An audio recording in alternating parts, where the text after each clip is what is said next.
अध्याय 6। पजामे वाला पिशाच। बावरनैन की मौत का सदमा आने वाले कई दिनों तक पूरे घर पर छाया रहा। हैरी को अब भी उम्मीद थी कि वे भी ठक ठक करते हुए उसी तरह पीछे वाले दरवाजे से चले आएंगे जिस तरह माया पंछी के समूह के बाकी सदस्य खबरें लेने देने आते थे। हैरी को यह एहसास हुआ कि काम के अलावा कोई चीज अपराध बोध और दुख की उसकी भावनाओं पर मरहम नहीं लगा सकती। वह जानता था कि उसे अब हॉर्क्रक्स खोजने और उन्हें नष्ट करने के अपने लक्ष्य की ओर जल्दी से जल्दी कूच करना चाहिए। रॉन ने हॉर्क्रक्सों शब्द को बिना आवाज किए मुंह से बोलते हुए आगे कहा, के बारे में तुम 17 साल का होने तक कुछ नहीं कर सकते। तुम्हारे ऊपर अब भी स्थिति सूचक सम्मोहन है। जहां तक योजना बनाने का सवाल है, यह जगह भी हमारे लिए किसी दूसरी जगह जितनी ही अच्छी है ना? उसने अपनी आवाज फुसफुसाहट में बदल ली। या फिर तुम्हें उनका पता ठिकाना मालूम है? नहीं, हैरी ने स्वीकार किया। मुझे लगता है हरमाइनी इस बारे में थोड़ी छानबीन कर रही है, रॉन बोला। उसने कहा था कि वह तुम्हारे यहाँ आने के बाद इस बारे में बताएगी। वे नाश्ते की टेबल पर बैठे थे। मिस्टर वीजली और बिल अभी अभी ऑफिस के लिए निकले थे। मिसेस वीजली हरमाइनी और जिनी को जगाने के लिए ऊपर की मंजिल पर गई थी, जबकि फ्लर नहा रही थी। स्थितिक सूचक सम्मोहन 31 तारीख को खत्म होगा, हैरी ने कहा। इसका मतलब है कि मुझे यहाँ सिर्फ 4 दिन और रहना पड़ेगा। फिर मैं 5 दिन, रॉन ने दृढ़ता से उसकी बात काटते हुए बोला। हमें शादी के लिए रुकना पड़ेगा। अगर हम उसमें शामिल नहीं हुए तो वे दोनों हमारी जान ले लेंगी। हैरी समझ गया कि वे दोनों से रॉन का मतलब फ्लर और मिसेस वीजली से था। जब हैरी विद्रोह के मूड में नजर आया तो रॉन बोला, 1 दिन की ही तो बात है। क्या उन्हें यह एहसास नहीं है कि यह कितना महत्वपूर्ण है? जाहिर है उन्हें नहीं है, रॉन बोला। उन्हें जरा भी अंदाजा नहीं है।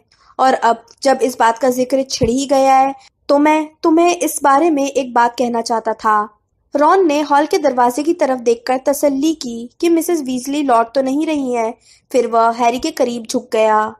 मम्मी हरमाइनी और मुझसे उगलवाने की कोशिश कर रही थी। वे जानना चाहती थी कि हम क्या करने जा रहे हैं। वे तुम पर भी कोशिश करेंगी, इसलिए तैयार रहना। डैडी और ल्यूपिन ने भी पूछा था, लेकिन जब हमने बताया कि डंबलडोर ने तुम्हें हमारे सिवाय किसी को यह बताने से मना किया है तो उन्होंने कोशिश छोड़ दी। लेकिन मम्मी ऐसी नहीं है, वे तो जैसे जिद पकड़ चुकी हैं। रॉन की भविष्यवाणी कुछ ही घंटों में सच हो गई। लंच के कुछ ही पहले मिसेस वीजली ने हैरी को यह कहकर सबसे अलग बुलाया कि वह एक मोजे को पहचानने में उनकी मदद करे जो उनके ख्याल से उसके बैग से गिर गया था। उसे कपड़े धोने की छोटी जगह के पास घेरने के बाद वे शुरू हो गई। रॉन और हरमाइनी कह रहे थे कि तुम तीनों हॉगवर्ट्स की पढ़ाई छोड़ रहे हो, उन्होंने हल्के सामान्य अंदाज में कहा। हैरी बोला, ओह हाँ, हम पढ़ाई छोड़ रहे हैं। मशीन एक कोने में अपने आप घूमी और मिस्टर वीजली की बनियान निचोड़ने लगी। क्या मैं तुमसे पूछ सकती हूँ कि तुम पढ़ाई अधूरी क्यों छोड़ रहे हो? मिसेस वीजली ने पूछा। देखिए, डंबलडोर मेरे लिए एक काम छोड़ गए हैं, हैरी बुदबुदाया।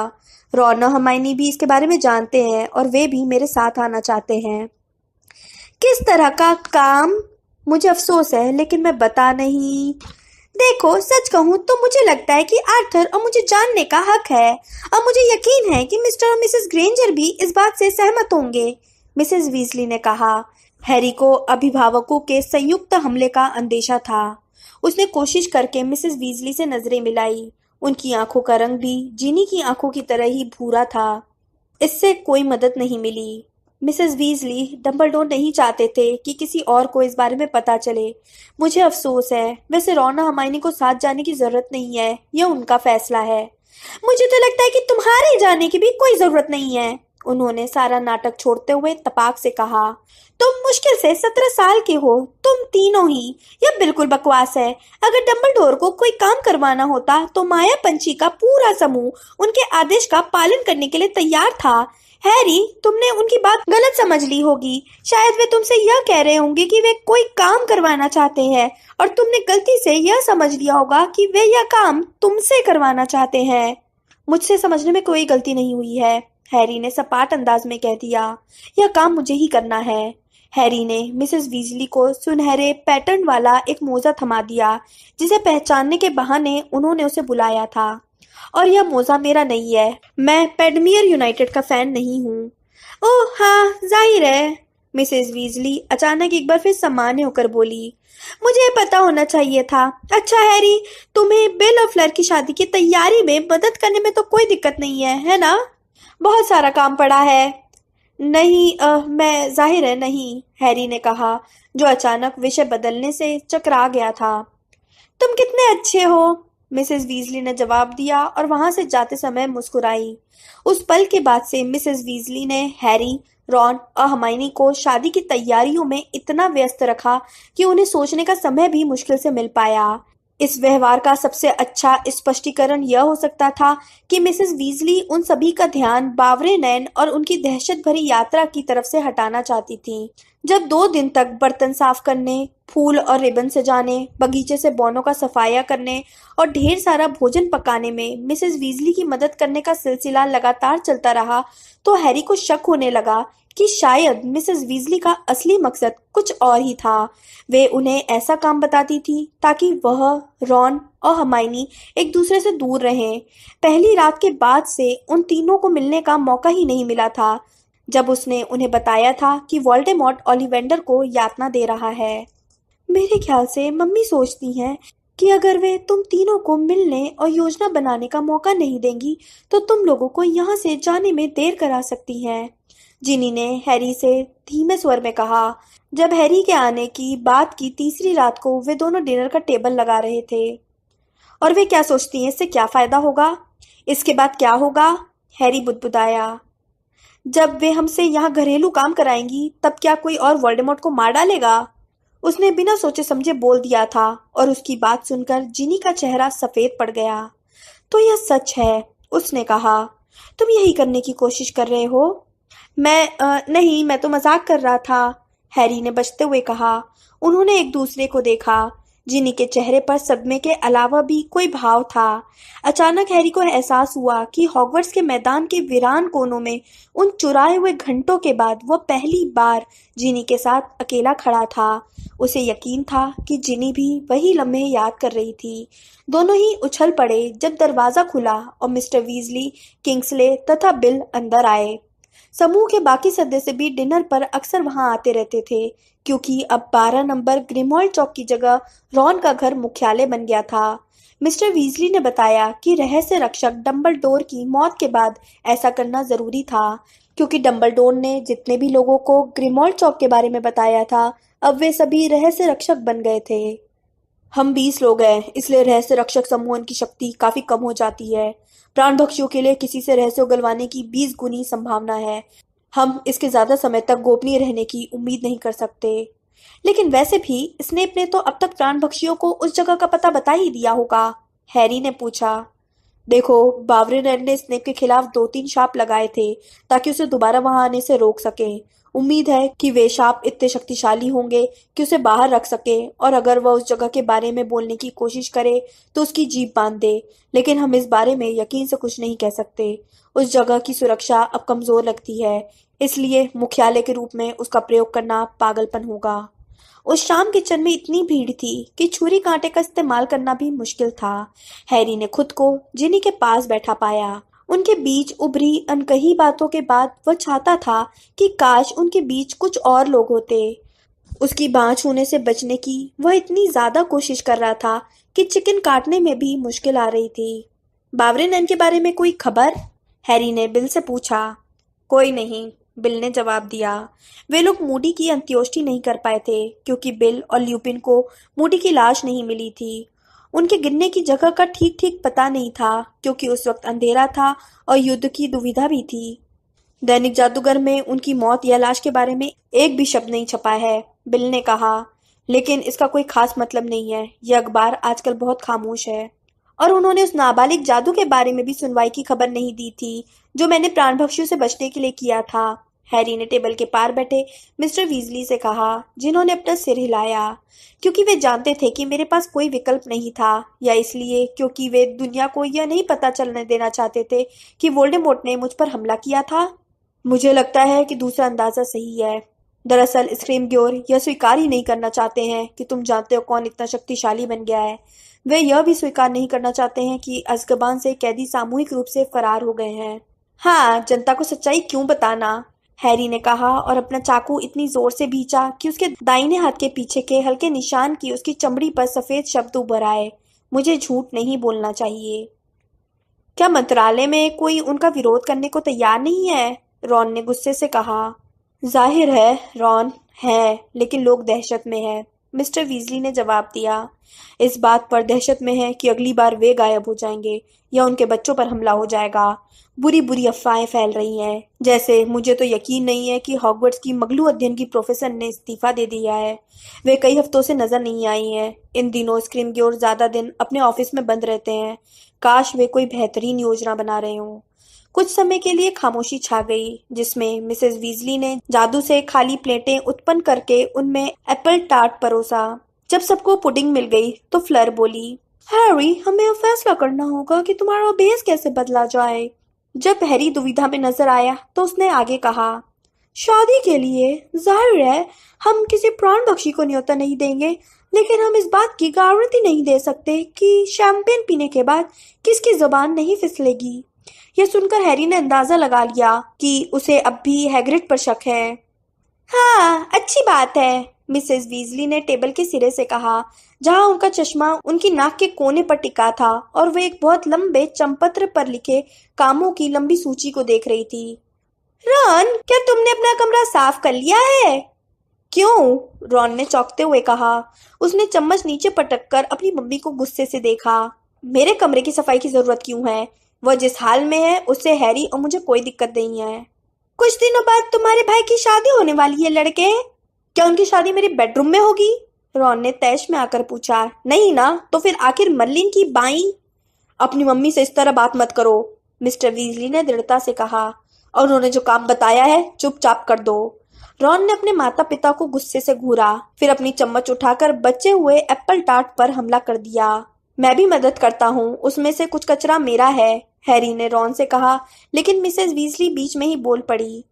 नहीं हैरी बेटा, मैं चाहती हूँ कि तुम आर्थर के साथ जाकर मुर्गियों के दबड़े की सफाई करो, और हमाइनी तुम जाकर मिस्टर और मिसेस डेलाकॉर के लिए चादरें बदल दो। तुम जानती हो वे कल सुबह 11 बजे आ रहे हैं। लेकिन जैसा कि पता चला, मुर्गियों के दबड़े में ज्यादा कुछ करने को नहीं था। मॉली से इस बात का जिक्र करने की जरूरत नहीं है, मिस्टर वीजली ने हैरी को दबड़े से थोड़ी दूर रोकते हुए कहा। टेड टोंग्स ने सीरियस की दुर्घटनाग्रस्त मोटरसाइकिल मुझे भेज दी है और मैं उसे यहाँ पर छिपा, मेरा मतलब है रख रहा हूँ। बहुत जोरदार चीज है, उसमें एग्जॉस्ट कैस्किन भी है, मुझे लगता है शायद उसका यही नाम है। बहुत ही बढ़िया बैटरी है और इस बात का पता लगाने का बहुत अच्छा मौका होगा कि ब्रेक किस तरह काम करते हैं। मैं इसे दोबारा जोड़ने की कोशिश करूंगा जब मॉली यहाँ नहीं, मेरा मतलब है जब मेरे पास समय होगा। जब वे घर में लौटे तो मिसेस वीजली कहीं नहीं दिख रही थी, इसलिए हैरी चुपचाप रॉन के अटारी वाले बेडरूम में पहुंच गया। मैं कर रहा हूँ। ओह, तुम हो, रॉन ने राहत के साथ कहा जब हैरी कमरे में दाखिल हुआ। रॉन अपने पलंग पर वापस लेट गया, जिससे वह उसी समय उठा था। कमरा उतना ही गंदा था जितना पूरे हफ्ते रहा था। इकलौता परिवर्तन यह था कि हरमाइनी इस वक्त दूर वाले कोने में बैठी थी और उसकी रोएदार बिल्ली क्रुकशैंक्स उसके पैरों के पास बैठी थी। हरमाइनी कुछ किताबें छांट रही थी, जिनमें से कुछ हैरी की थी। वह किताबों को दो बड़े ढेरों में लगा रही थी। हाय हैरी, उसने कहा जब हैरी पलंग पर बैठा। तुम बचकर कैसे आ गई? ओह, रॉन की मम्मी भूल गई थी कि उन्होंने कल ही जिनी और मुझसे चादरें बदलवाई थीं, हरमाइनी बोली। उसने न्यूमरोलॉजी एंड ग्रामेटिका को एक ढेर पर फेंका तथा गुप्त कलाओं का उत्थान और पतन को दूसरे ढेर पर। हम लोग अभी बावरिन के बारे में बात कर रहे थे, रॉन ने हैरी से कहा। मुझे तो लगता है कि वे बच गए होंगे, लेकिन बिल ने तो उन पर मारक शाप पड़ते देखा था, हैरी बोला। हाँ, लेकिन बिल पर भी तो हमला हो रहा था, रॉन ने कहा। वो इतने यकीन से कैसे कह सकता है कि उसने सही देखा था? अगर मारक शाप चूक भी गया हो तो भी बावरिन कम से कम 1000 फुट ऊपर से गिरे होंगे, हरमाइनी ने कहा, जो अब अपनी हाथ में ब्रिटेन और आयरलैंड की क्विडिच टीम में पुस्तकों को तौल रही थी। उन्होंने कवच सम्मोहन कर लिया होगा तो? फ्लर ने बताया था कि उनकी छड़ी उनके हाथ से छूट गई थी, हैरी बोला। अच्छा तो ठीक है, अगर तुम यही चाहते हो कि वे मर जाएं, रॉन ने चिढ़कर कहा और अपने तकिए पर मुक्का मारकर उसे आरामदेह आकार में किया। जाहिर है हम यह नहीं चाहते हैं कि वे मर जाएं, हरमाइनी ने सदमे में आते हुए कहा। उनका मरना बहुत दुखद है, लेकिन हमें यथार्थवादी होना चाहिए। हैरी ने पहली बार यह कल्पना की कि बावरे नैन का शरीर डंबलडोर जितना ही टूट फूट गया था, लेकिन उनकी एक आंख अब भी अपने कोटर में घूम रही थी। उसके मन में हिकारत के भाव के साथ हंसने की अजीब इच्छा भी हुई। प्राणभक्षियों ने शायद उनकी लाश छिपा दी होगी ताकि वह किसी को मिल न पाए, रॉन ने समझदारी से कहा। हाँ, हैरी बोला, बार्टी क्राउच की तरह, जिसे हड्डी में बदलकर हैग्रिड के सामने वाले बगीचे में दफना दिया गया था। उन्होंने शायद मूडी का रूप परिवर्तन कर दिया होगा और उन्हें कहीं पर दफना। नहीं, हरमाइनी चीखी। हैरी ने हैरान होकर देखा कि वह स्पेलमैन्स सिलेबरी किताब के ऊपर आंसू बहाने लगी थी। ओ नहीं, हैरी ने पुराने पलंग से उठने के लिए जूझते हुए कहा। हरमाइनी, मैं तुम्हें रुलाना नहीं चाहता था, लेकिन जंग लगे स्प्रिंग की चरमराहट के साथ रॉन ने अपने पलंग से छलांग लगाई और हरमाइनी के पास पहले पहुंच गया। उसने हरमाइनी के कंधों पर हाथ रखकर अपनी जीन्स की जेब से एक गंदा सा रुमाल निकाला, जिससे उसने कुछ समय पहले ओवन साफ किया था। जल्दी से उसने अपनी छड़ी बाहर निकाली और रुमाल की ओर तानते हुए बोला, स्वच्छ हो। रुमाल का ज्यादातर कचरा साफ हो गया। रॉन ने हल्का सा धुआं उड़ाता रुमाल हरमाइनी को थमा दिया। हरमाइनी ने अपनी नाक सिकोड़ी और हिचकी लेते हुए बोली, ओह धन्यवाद रॉन, मुझे अफसोस है, यह बहुत भयंकर है ना? डंबलडोर के ठीक बाद मैंने कभी कल्पना भी नहीं की थी कि बावरे नैन मर जाएंगे। मुझे वे बहुत सख्त जान लगते थे। हाँ, मैं जानता हूँ, रॉन ने उसका हाथ दबाते हुए कहा, लेकिन तुम जानती हो अगर वे यहाँ होते तो हम लोगों से क्या कहते? पूर्ण सावधानी, हरमाइनी ने अपनी आंख पोंछते हुए कहा। सही कहा, रॉन ने सिर हिलाते हुए कहा। वे हमसे कहते कि हम उनके साथ हुई घटना से कुछ सीखें, और इससे मैंने यह सीखा है कि उस कायर घटिया मंडगस पर कभी भरोसा नहीं करना है। हरमाइनी ने कपकपाती हुई हंसी निकाली और दो पुस्तकें उठाने के लिए आगे झुकी। एक सेकंड बाद रॉन ने उसके कंधों के ऊपर से अपना हाथ हटा लिया। हरमाइनी के हाथ से भयंकर प्राणियों की भयंकर पुस्तक छूटकर रॉन के पैरों पर गिर गई थी। पुस्तक का बंधा बेल्ट खुल गया और पुस्तक ने रॉन के टखने पर मुंह मारा। मुझे अफसोस है, हरमाइनी चीखी जब हैरी ने पुस्तक रॉन के पैर से दूर खींचकर दोबारा बांध दी। वैसे तुम इतनी सारी पुस्तकों का क्या कर रही हो? रॉन ने अपने पलंग की ओर लंगड़ा कर जाते हुए पूछा। हरमाइनी बोली, बस यह तय करने की कोशिश कर रही हूँ कि जब हम हॉर्क्रक्सों की तलाश करने जाएंगे उस वक्त हमें कौन सी पुस्तकें अपने साथ ले जानी चाहिए। ओ जाहिर है, रॉन ने अपने माथे पर हाथ मारते हुए कहा। मैं तो भूल ही गया था कि हमें वोल्डेमॉर्ट को चलित लाइब्रेरी में खोजना होगा। हाँ हाँ, हरमाइनी ने स्पेलमैन सिलेबरी को देखते हुए कहा। मैं सोच रही हूँ क्या हमें पुरातन लिपियों के अनुवाद की जरूरत पड़ेगी? यह संभव है। मुझे लगता है कि सुरक्षा की दृष्टि से हमें इसे ले चलना चाहिए। उसने सिलेबरी पुस्तक बड़े वाले ढेर पर रख दी और हॉगवर्ट्स एक इतिहास पुस्तक उठा ली। हैरी ने कहा, सुनो। वह सीधा बैठ गया था। रॉन और हरमाइनी ने उसकी तरफ सब्र और अवज्ञा के मिलते जुलते भाव से देखा। मैं जानता हूँ कि डंबलडोर की अंत्येष्टि के बाद तुम दोनों ने कहा था कि तुम मेरे साथ चलना चाहते हो, हैरी ने कहना शुरू किया। लो, वह फिर शुरू हो गया, रॉन ने आंखें चढ़ाकर हरमाइनी से कहा। जैसा हम जानते थे कि वह करेगा, हरमाइनी ने आ भरी और दोबारा अपनी पुस्तकों को देखने लगी। देखो, मुझे लगता है कि मैं हॉगवर्ट्स एक इतिहास भी रख लूं। भले ही हम हॉगवर्ट्स नहीं लौट रहे हैं, लेकिन मुझे इसे छोड़ना अच्छा नहीं लगेगा। सुनो, हैरी ने एक बार फिर कहा। नहीं हैरी, तुम सुनो, हरमाइनी ने कहा। हम तुम्हारे साथ चल रहे हैं। यह फैसला महीनों पहले, दरअसल बरसों पहले हो गया था। लेकिन चुप रहो, रॉन ने उसे सलाह दी। क्या तुम्हें यकीन है कि तुमने इस बारे में अच्छी तरह से सोच लिया है? हैरी ने कहा। देखते हैं, हरमाइनी ने कहा और दैत्यों के साथ यात्राएं पुस्तक थोड़े गुस्से के साथ नहीं ले जाने वाले ढेर पर पटक दी। मैं कई दिनों से सामान पैक करने में जुटी हूँ ताकि हम किसी भी समय तत्काल चल सकें। तुम्हारी जानकारी के लिए बता दूं कि इसके लिए मुझे काफी मुश्किल जादू करना पड़ा है। इसके अलावा हमने रॉन की मम्मी के नाक के नीचे से बावरे नैन के भेस बदल काढ़े का पूरा स्टॉक भी चुरा लिया है। मैंने अपने मम्मी डैडी की यादों को भी सुधार दिया है। अब उन्हें विश्वास हो गया है कि उनके नाम दरअसल वेंडेल और मोनिका विल्किंसन है तथा उनके जीवन की महत्वाकांक्षा ऑस्ट्रेलिया में रहने की है, जहां वे अब रहने भी लगे हैं। इससे वोल्डेमॉर्ट के लिए उन्हें खोजकर मेरे या तुम्हारे बारे में पूछना ज्यादा मुश्किल हो जाएगा, क्योंकि दुर्भाग्य से मैं उन्हें तुम्हारे बारे में काफी कुछ बता चुकी हूँ। अगर मैं हॉर्क्रक्सों की खोज में बच जाती हूँ तो मम्मी डैडी को खोजकर जादू हटा दूंगी। अगर मैं नहीं बच पाती हूँ तो मुझे लगता है मैंने इतना अच्छा सम्मोहन किया है कि वे सुरक्षित और खुश रहेंगे। जानते हो, वेंडेल और मोनिका विंकल्सन को यह पता ही नहीं है कि उनकी बेटी भी है। हरमाइनी की आंखों में एक बार फिर आंसू तैरने लगे। रॉन ने पलंग से उतरकर एक बार फिर उसके कंधे पर हाथ रखा और हैरी को त्योरियां चढ़ाकर देखने लगा, जैसे व्यवहार कुशलता की कमी के लिए उसे दोष दे रहा हो। हैरी सोच नहीं पाया कि क्या कहे। इसका एक कारण यह भी था कि रॉन के लिए किसी दूसरे को व्यवहार कुशलता का पाठ पढ़ाना बहुत असाधारण बात थी। मैं हरमाइनी, मुझे अफसोस है। मुझे यह क्या तुम्हें एहसास नहीं था कि रॉन मैं तुम्हारे साथ जाने का अंजाम जानते हैं? हम जानते हैं। रॉन, हैरी को दिखाओ कि तुमने क्या किया है। नहीं, उसने अभी अभी खाना खाया है, रॉन बोला। छोड़ो भी, उसे दिखा दो। ओ ठीक है, हैरी यहाँ आओ। रॉन ने दूसरी बार हरमाइनी के कंधे से अपना हाथ हटाया और दरवाजे की तरफ बढ़ा। आओ। क्यों? हैरी ने पूछा और रॉन के पीछे पीछे कमरे से बाहर पहुंच गया। अधोगमन, रॉन अपनी छड़ी नीची छत की तरफ करते हुए बुदबुदाया।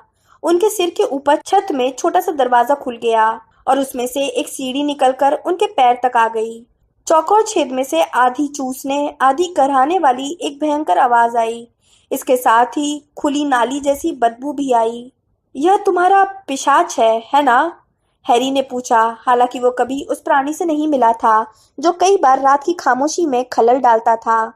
हाँ, वही है, रॉन ने सीढ़ी चढ़ते हुए कहा। आकर देखो। हैरी रॉन के पीछे पीछे कुछ सीढ़ियां चढ़ा।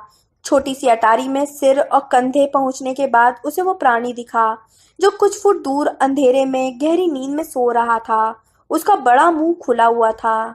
लेकिन यह तो क्या पिशाच आमतौर पर पजामा पहनते हैं? नहीं, रॉन ने कहा। आमतौर पर उनके बाल भी लाल नहीं होते हैं और उनके चेहरे पर इतने ज्यादा मवाद भरे फोड़े भी नहीं होते हैं। हैरी ने पिशाच को थोड़ी हिकारत से देखा। वो इंसान जैसा दिख रहा था और जब हैरी की आंखें अंधेरे में दिखने की आदी हुई तो उसे नजर आया कि वह रॉन का पुराना पैजामा पहने था। उसे यह यकीन भी था कि आमतौर पर पिशाच थोड़े गंजे होते हैं, जबकि इस पिशाच के बाल थे और उसका चेहरा बैगनी फोड़ों से ढका हुआ था। वह मैं हूँ, समझे? रॉन ने कहा। नहीं, हैरी बोला, नहीं समझा। कमरे में लौटने के बाद समझाता हूँ, यहाँ की बदबू मुझसे बर्दाश्त नहीं हो रही है, रॉन बोला। वे सीढ़ी से नीचे उतरे, जिसे रॉन ने दोबारा छत पर पहुंचा दिया। फिर वे हरमाइनी के पास पहुंच गए, जो अब भी पुस्तकें छांट रही थी।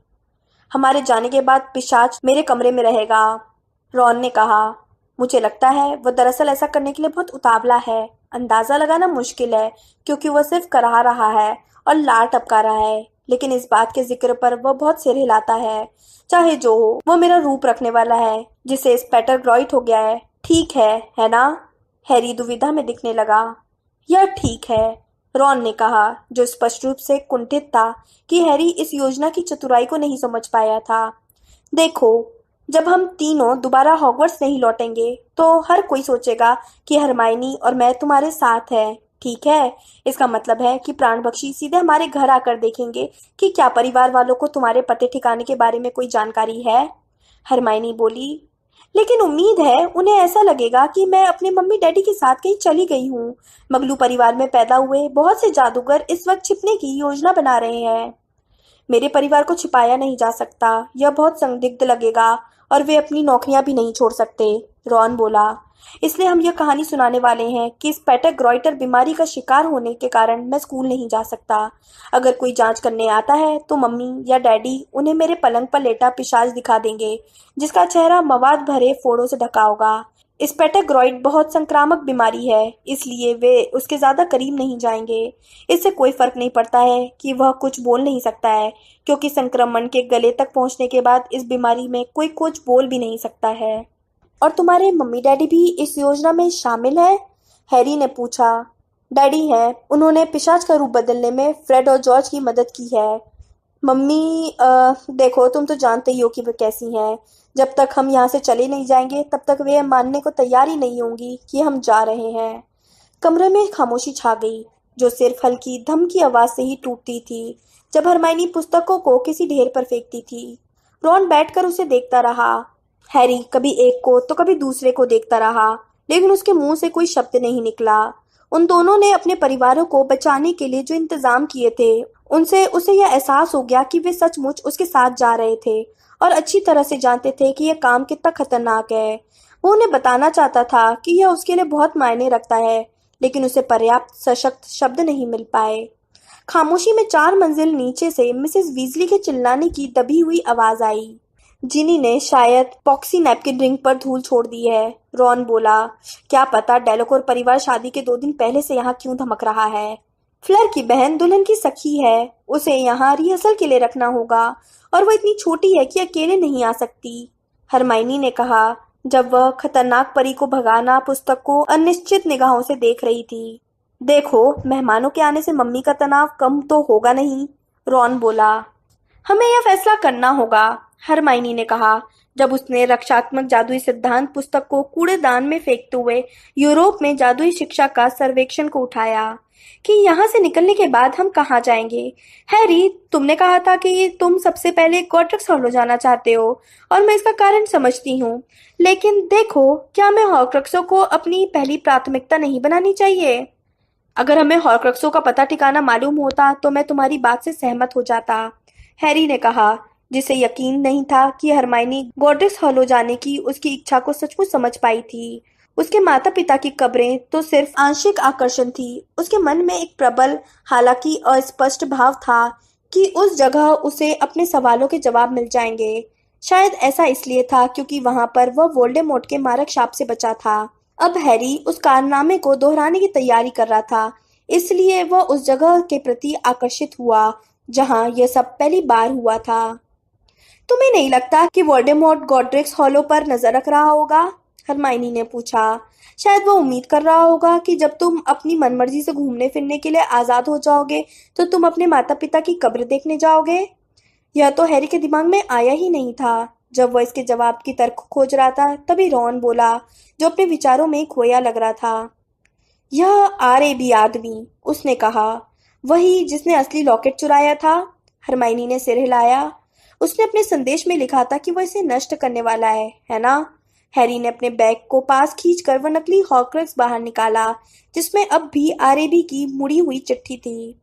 मैंने असली हॉर्क्रक्स चुरा लिया है और मैं इसे जल्दी से जल्दी नष्ट करने का इरादा रखता हूँ। हैरी ने उसे पढ़ा।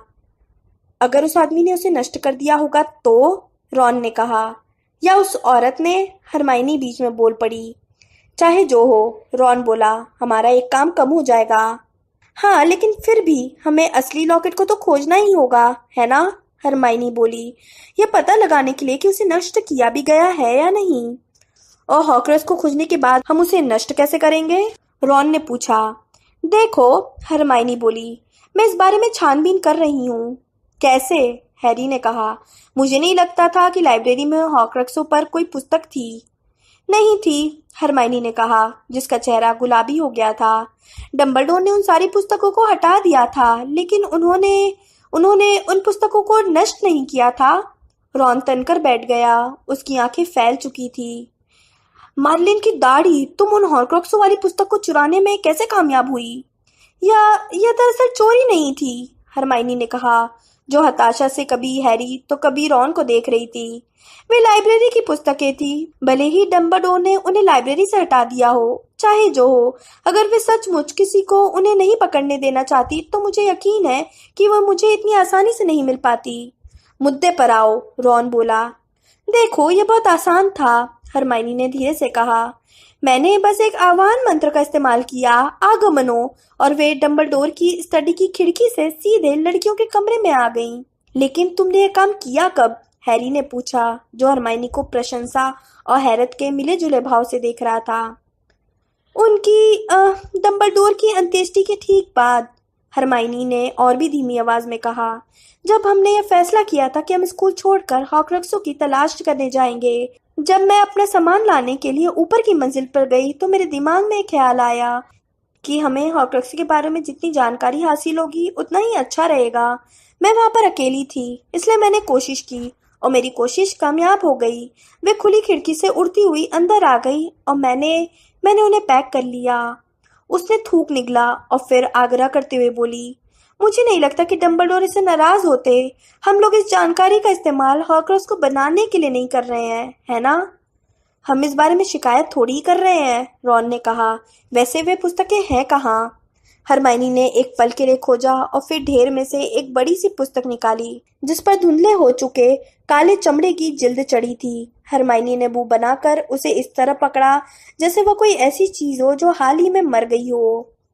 यही वह किताब है जिसमें हॉर्क्रक्स बनाने के बारे में विस्तृत निर्देश दिए गए हैं। सबसे शैतानी जादू के रहस्य। यह पुस्तक भयंकर है। इसमें सचमुच बहुत भयंकर बुरा जादू भरा है। मैं सोच रही हूँ कि डंबलडोर ने इसे लाइब्रेरी से कब हटाया होगा। अगर उन्होंने हेडमास्टर बनने के बाद इसे हटाया है तो मैं शर्त लगाती हूँ कि वोल्डेमॉर्ट को इसी में अपनी जरूरत के सारे निर्देश मिल गए होंगे। रॉन ने पूछा।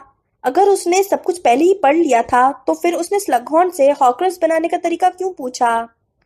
वह तो स्लगहॉर्न के पास सिर्फ यह पता लगाने गया था कि आत्मा के 7 टुकड़े करने पर क्या होगा, हैरी ने कहा। डंबलडोर को यकीन था कि जब रिडल ने स्लगहॉर्न से हॉर्क्रक्स के बारे में पूछा था उससे पहले ही वह हॉर्क्रक्स बनाने का तरीका जान चुका था।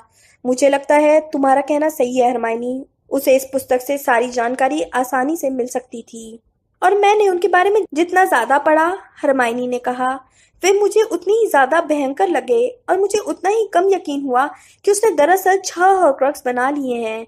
इस पुस्तक में चेतावनी दी गई है कि आत्मा के टुकड़े करने के बाद आप बहुत अस्थिर बन सकते हैं और वह भी सिर्फ एक हॉर्क्रक्स बनाने के बाद। हैरी को याद आया डंबलडोर ने कहा था कि वोल्डेमॉर्ट सामान्य बुराई की हद पार कर गया था। क्या आत्मा के टुकड़ों को फिर से जोड़ने का कोई तरीका है? रॉन ने पूछा। हाँ, हरमाइनी ने खोखली मुस्कान से कहा, लेकिन यह बहुत ही दर्द भरा होगा। क्यों? ऐसा कैसे किया जा सकता है? हैरी बोला। पश्चाताप से, हरमाइनी बोली। आपको सचमुच अपनी गलती को महसूस करना होगा। यह फुटनोट में लिखा था। जाहिर है इसका दर्द आपको नष्ट कर सकता है। वैसे मुझे नहीं लगता कि वोल्डेमॉर्ट पश्चाताप करने की कोशिश करेगा, है ना? नहीं, हैरी ने जवाब देने से पहले ही रॉन बोल उठा। क्या इस पुस्तक में हॉर्क्रक्सों को नष्ट करने का तरीका दिया है? हाँ, हरमाइनी ने कहा, जो अब कमजोर पन्नों को इस तरह पलट रही थी जैसे सड़ी हुई आंतों की जांच कर रही हो, क्योंकि यह शैतानी जादूगरों को चेतावनी देती है कि उन्हें हॉर्क्रक्सों पर कितने सशक्त सम्मोहन करने चाहिए। मैंने जितना पढ़ा है उसके आधार पर हैरी ने रिडल की डायरी के साथ जो किया वो हॉर्क्रक्स को नष्ट करने के सबसे अचूक तरीकों में से एक था। काल दृष्टि के जहरीले दांतों से वार करना? हैरी ने पूछा। ओह, अच्छी बात है। कितनी अच्छी किस्मत है कि हमारे पास काल दृष्टि के जहरीले दांतों का ढेर सारा स्टॉक है, रॉन बोला। मैं तो सोच ही रहा था कि हम इतने सारे दांतों का आखिर क्या करेंगे। जरूरी नहीं है कि ये काल दृष्टि का जहरीला दांत ही हो, हरमाइनी ने धैर्यपूर्वक कहा। या कोई भी इतनी विनाशक चीज होनी चाहिए ताकि हॉर्क्रक्स खुद अपनी मरम्मत न कर पाए। काल दृष्टि के जहर का सिर्फ एक ही इलाज है और वो इतना दुर्लभ है। माया पंछी के आंसू, हैरी ने सिर हिलाते हुए कहा। बिल्कुल, हरमाइनी बोली। हमारी समस्या यह है कि काल दृष्टि के जहर जितनी विनाशक चीजें बहुत कम है और उन्हें साथ रखना खतरनाक भी है। हमें यह समस्या को सुलझाना होगा क्योंकि हॉर्क्रक्स को तोड़ने फोड़ने या चकनाचूर करने से काम नहीं चलेगा। आपको उसे इस तरह नष्ट करना होगा ताकि इसकी जादुई मरम्मत न हो पाए। लेकिन अगर हम उस चीज को नष्ट कर दें जिसमें आत्मा का वो टुकड़ा रहता है, रॉन ने कहा, तो वो टुकड़ा किसी और चीज में जाकर क्यों नहीं रह सकता? क्योंकि हॉर्क्रक्स इंसान से बिल्कुल विपरीत होता है। हैरी और रॉन को पूरी तरह दुविधा में देखकर हरमाइनी ने जल्दी से आगे कहा। देखो रॉन, अगर मैं इस वक्त एक तलवार उठाकर तुम्हारे पार कर दूं तो तुम्हारी आत्मा को जरा सा भी नुकसान नहीं होगा, जो कि मेरे लिए बहुत ही राहत की बात होगी। मुझे यकीन है, रॉन बोला। हैरी हंस दिया। दरअसल यही होना चाहिए। मेरे कहने का मतलब है कि तुम्हारे शरीर को चाहे जो हो, तुम्हारी आत्मा बच जाएगी। हरमाइनी बोली। लेकिन हॉर्क्रक्स के मामले में यह विपरीत है। इसके भीतर की आत्मा का टुकड़ा बचाव के लिए इसके पात्र यानी सम्मोहित पदार्थ पर निर्भर है। यह इसके बिना अस्तित्व में ही नहीं रह सकता। जब मैंने डायरी में जहरीला दांत गड़ाया था तो यह एक तरह से मर गई थी, हैरी ने कहा, और उसे याद आया कि उसके बाद पन्नों से स्याही खून की तरह बही थी और गायब होते समय वोल्डेमॉर्ट की आत्मा के टुकड़े की चीख सुनाई दी थी। और जब डायरी सही तरीके से नष्ट हो गई तो उसके भीतर बंद आत्मा का टुकड़ा भी नष्ट हो गया। जिनी ने तुमसे पहले डायरी को पानी से बहाकर उससे छुटकारा पाने की कोशिश की थी, लेकिन जाहिर है वह जैसी की तैसी वापस लौट आई थी। जरा ठहरो, रॉन ने त्योरियां चढ़ाते हुए कहा। उस डायरी में आत्मा का जो टुकड़ा था उसने जिनी को अपने वश में कर लिया था, है ना? यह कैसे हो गया? उस समय तक जादुई पार्थ सही सलामत था, लेकिन किसी व्यक्ति के ज्यादा करीब पहुंचने पर पात्र के भीतर की आत्मा का टुकड़ा उसके अंदर बाहर आ जा सकता है। मेरा मतलब उसे ज्यादा देर तक पकड़ने से नहीं है। इसका उस वस्तु को छूने से कोई संबंध नहीं है, हरमाइनी ने रॉन के बोलने से पहले ही कह दिया। मेरा मतलब भावनात्मक निकटता से है। जिनी ने उस डायरी में अपना दिल निकाल कर रख दिया था। उसने खुद को कमजोर बना लिया था। अगर आप हॉर्क्रोक्स को बहुत पसंद करने लगो या उस पर निर्भर हो जाएं, तो मुश्किल में पड़ सकते हैं। मैं सोच रहा हूँ कि डंबलडोर ने उस अंगूठी को कैसे नष्ट किया होगा, हैरी ने कहा। मैंने उससे बात क्यों नहीं पूछी? मैंने कभी भी। उसकी आवाज डूब गई। वह उन सारी चीजों के बारे में सोच रहा था जो उसे डंबलडोर से पूछना थी।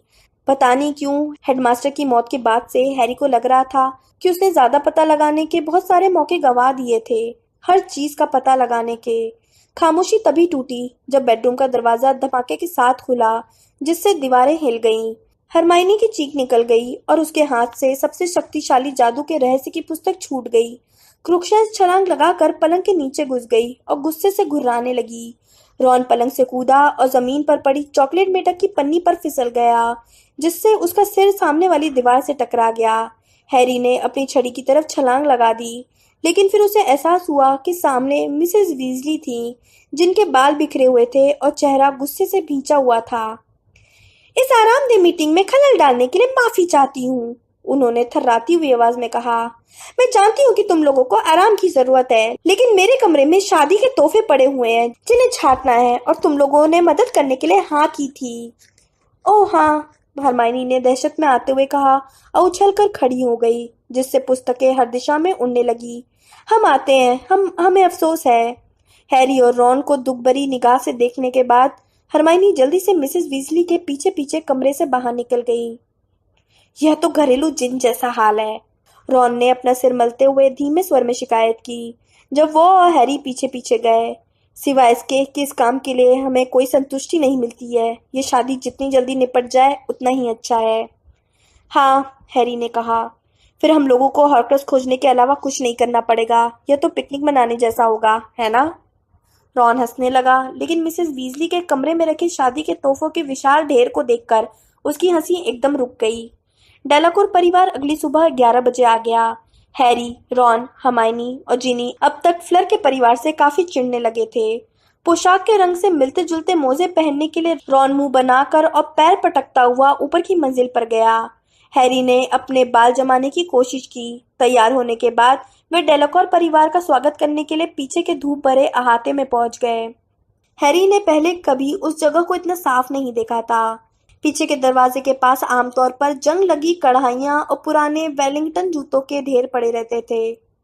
अब दरवाजे के दोनों तरफ दो नई कंपायमान झाड़ियां बड़े गमले में खड़ी थीं। हालांकि हवा बिल्कुल नहीं चल रही थी, लेकिन उनकी पत्तियां धीरे धीरे हिल रही थी और आकर्षक प्रभाव डाल रही थी। मुर्गियों को दबड़े में बंद कर दिया गया था, अहाते में झाड़ू लगा दी गई थी और पास वाले बगीचे को तराश दिया गया था, काट छाट दिया गया था तथा उसकी काया पलट कर दी गई थी। हैरी को बगीचे का पुराना बिखरा हुआ स्वरूप ही ज्यादा पसंद था। उसने सोचा कि मंडराते बौनों के आमतौर पर दिखने वाले झुंड के बिना यह थोड़ा सुनसान लग रहा था। वह नहीं जानता था कि रॉन के मकान पर माया पंछी के समूह और मंत्रालय ने मिलकर कितने सारे सुरक्षात्मक समूहन किए थे। वह तो बस इतना जानता था कि अब किसी के लिए जादू से सीधे यहाँ आना संभव नहीं था। इसलिए मिस्टर वीजली डेलाकोर परिवार को लाने के लिए पास की पहाड़ी तक गए थे, जहां वे आवागमन कुंजी से पहुंचने वाले थे। उनके आने का संकेत एक जोरदार हंसी ने दिया। बाद में पता चला यह हंसी मिस्टर वीजली की थी, जो कुछ पल बाद ही गेट पर नजर आए। वे सामान से लदे हुए थे और सुनहरे बालों वाली एक सुंदर महिला के साथ आ रहे थे। यह महिला पत्तियों जैसे हरे रंग के लंबे दुशाले पहनी थी और फ्लर की माँ ही हो सकती थी। मम्मी! फ्लर चिल्लाई और उन्हें गले मिलने भागी। पापा! मिस्टर डेलाकॉर अपनी पत्नी जितने आकर्षक नहीं थे। उनकी लंबाई उनकी पत्नी से 1 फुट कम होगी। वे काफी मोटे थे और उनकी दाढ़ी छोटी, नुकीली एवं काली थी। बहरहाल वे हंसमुख स्वभाव वाले दिख रहे थे। वे ऊंचे हील के जूते में फुदकते हुए मिसेस वीजली की तरफ गए और उन्होंने उनके दोनों गाल चूम लिए, जिससे वे शर्मा गईं। आपको बहुत दिक्कत हुई होगी, मिस्टर डेलाकॉर ने गहरी आवाज में कहा। फ्लोर ने हमें बताया था कि आप बहुत मेहनत कर रही हैं। ऐसा कुछ नहीं है, ऐसा कुछ नहीं है, मिसेस वीजली बोली। कोई दिक्कत नहीं। रॉन ने अपनी भड़ास निकालने के लिए एक बौने पर लात मारी, जो नई कंपायमान झाड़ी के पीछे से झांक रहा था। प्यारी महिला, मिस्टर डेलाकॉर ने कहा, जो अब भी अपने दोनों मोटे हाथों के बीच मिसेस वीजली का हाथ थामे थे और मुस्कुराए जा रहे थे। हमारे परिवारों के एक होने से हम बहुत गौरवान्वित हैं। आइए, मैं आपका परिचय अपनी पत्नी एपोलाइन से करवाता हूँ। मैडम डेलाकॉर आगे बढ़ी और उन्होंने भी झुककर मिसेस वीजली को चूम लिया। बेहतरीन, उन्होंने कहा। आपके पति हमें बड़ी मजेदार कहानियां सुना रहे थे।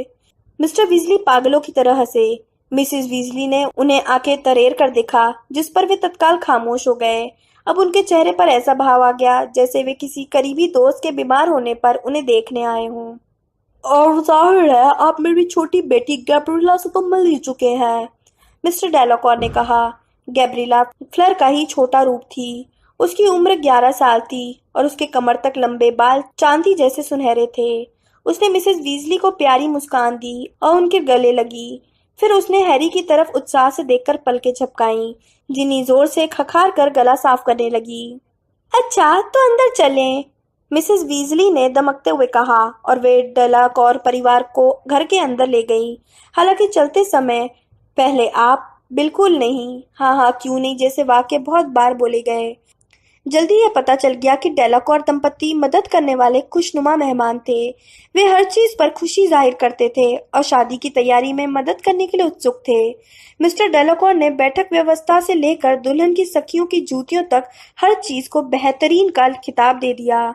मैडम डेलाकॉर घरेलू मंत्रों में बेहद निपुण थी और उन्होंने पल भर में ही ओवन को सही तरीके से साफ कर दिया।